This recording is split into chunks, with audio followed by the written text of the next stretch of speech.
Saudi আরবের পক্ষ থেকে বাংলাদেশের সাথে বন্দি বিনিময় চুক্তির প্রস্তাব দেওয়া হয়েছে। অপরদিকে আনসার ভিডিপি বাহিনীকে সৌদি আরবের নিরাপত্তার দায়িত্ব দেওয়া ও দেশটির নিরাপত্তারক্ষীদের বাংলাদেশে প্রশিক্ষণের প্রস্তাব দিয়েছে বাংলাদেশ। রাজধানীর একটি হোটেলে বাংলাদেশ সৌদি আরব স্বরাষ্ট্রমন্ত্রী পর্যায়ে দ্বিপক্ষীয় সভা। বাংলাদেশে দুদিনের রাষ্ট্রীয় সফরের শেষ দিনে সৌদি উপস্বরাষ্ট্রমন্ত্রী ডক্টর নাসের বিন আব্দুল আজিজ আল সাউদ এ সভায় অংশ নেন। বাংলাদেশের পক্ষে নেতৃত্ব দেন স্বরাষ্ট্রমন্ত্রী আসাদুজ্জামান খান।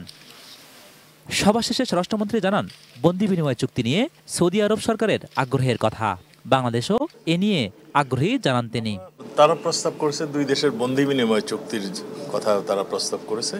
আমরা অনেক দেশের সঙ্গে আমাদের এই বন্দি বিনিময় চুক্তি আমাদের রয়েছে। আমরা সেইগুলো আমরা মনে করি এই চুক্তি আমাদের করলে আমাদের সুবিধা হবে।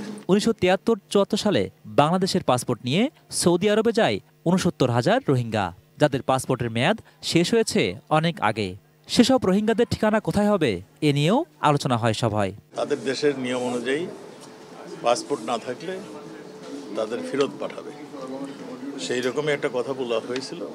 তো সেই ক্ষেত্রে আমাদের সঙ্গে একটা চুক্তি হয়েছিল, তারা ফেরত পাঠাবে না, তারা সেখানেই থাকবে, কিন্তু শুধু রিনিউ করে দেওয়া পাসপোর্ট।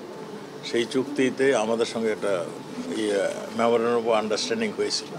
বাংলাদেশ থেকে আনসার ভিডিপির সদস্যদের নিরাপত্তা কর্মী হিসেবে পাঠানোর প্রস্তাবের কথাও জানান স্বরাষ্ট্রমন্ত্রী। তিনি বলছেন যে আমাদের সম্পর্ক আরও বৃদ্ধি হবে, আরও স্ট্রং হবে। Zahid Hossain, ATN news, Dhaka.